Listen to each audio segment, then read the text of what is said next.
আজকে আমরা মাযহাব নিয়ে আলোচনা করব। যে পথের গন্তব্য কোরআন এবং সুন্নাহ সেটাই হচ্ছে মাযহাব।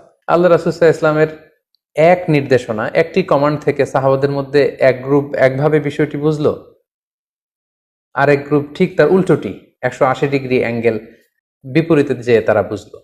অর্থাৎ সব বিষয়ে হক কেবলমাত্র একটি, এটা নাও হতে পারে। কখনো কখনো একাধিক বিষয়ে হক হতে পারে। মাযহাব আসলে ইসলামকে বিভক্ত করেনি, বরং মাযহাব ইসলামকে অনেকগুলো ভাগে ভাগ হওয়া থেকে বাঁচিয়েছে। ফলে কেমন যেন আল্লাহ তাআলার এটা একটা বিশেষ রহস্য বা কুদরত যে তিনি 4টা মাযহাবের মাধ্যমে আল্লাহ রাসূল সাল্লাল্লাহু আলাইহি ওয়াসাল্লামের পক্ষ থেকে প্রমাণিত যত ধরনের আমল হতে পারে এটা ঘুরিয়ে ফিরিয়ে সারা বিশ্বে আমল করাচ্ছেন। আপনার মাযহাবে হয়তো এই আমলটি নেই, কিন্তু অন্য মাযহাবে কিন্তু অত্যন্ত ভাব গাম্ভীর্যতার সাথে, অত্যন্ত আবেগের সাথে রাসূল সাল্লাল্লাহু আলাইহি ওয়াসাল্লামের এই আমলটি পালন করা হচ্ছে।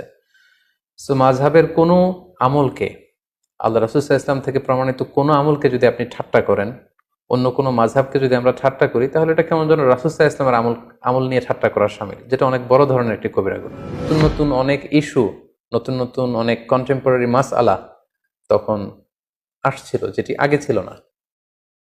তখন ইমাম আল আযম আবু হানিফা রাহিমাহুল্লাহ ওনার মেধাবী ছাত্রদেরকে নিয়ে 40 জনের একটা প্যানেল করেন, একটা ফিক একাডেমি করেন।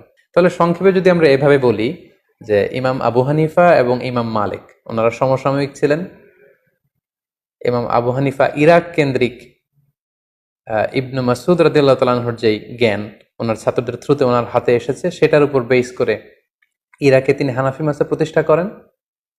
একই সময়ে মদিনাতে ইমাম মালিক রাহিমাহুল্লাহ উনি মালিকি মাযহাব প্রতিষ্ঠা করেন। ফলে গোটা বিশ্বের আপনি মুসলিম রাষ্ট্রগুলোর দিকে যদি খেয়াল করেন, তাহলে দেখবেন যে সবাই এই 4টি মাযহাবের কোনো না কোনো একটি মাযহাবকে ওনারা গ্রহণ করেছেন। কিন্তু এই মাযহাব নিয়ে যেন আমরা কখনো বাড়াবাড়ি না করি। আমরা জানি যে মাযহাব এটা হচ্ছে আরবি শব্দ। এই মাযহাব শব্দের অর্থ হচ্ছে পথ বা মত কিংবা অভিমত। অর্থাৎ ইমামদের গবেষণালব্ধ যে মতামত বা অভিমত, এটাকে আরবিতে মাযহাব বলা হয়। ইংরেজিতে যেটাকে বলে স্কুল অফ থট। সংক্ষেপে বলা যায় যে যে পথের গন্তব্য কোরআন এবং সুন্নাহ সেটাই হচ্ছে মাযহাব।